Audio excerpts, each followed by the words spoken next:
Nagsingabot sa COMELEC sa Davao City ang mga residenteng buot pagparehistro karong adlaw, bisan pa man og holiday. Ani ang report ni R. Gil Relator.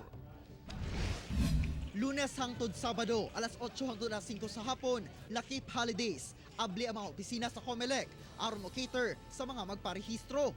Busa karong adlaw, ang mga residenteng wala pa nakaparehistro tungod dunay klase ug dunay trabaho, gigamit ang higayon aron makaboto sa sunod nga eleksyon. Kining si Gina Berico, giubanan ang iyang 16 anyos nga anak, kinsa new applicant.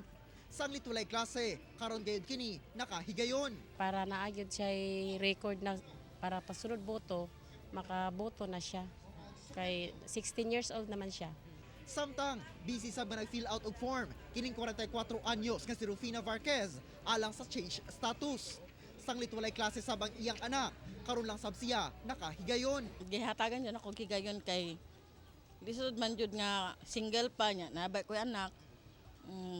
Kailangan jud siya ma-change.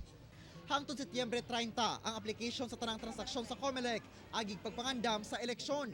Doon na sa ginapahigayon ang COMELEC nga satellite registration sa matag barangay sa gitakdang schedule.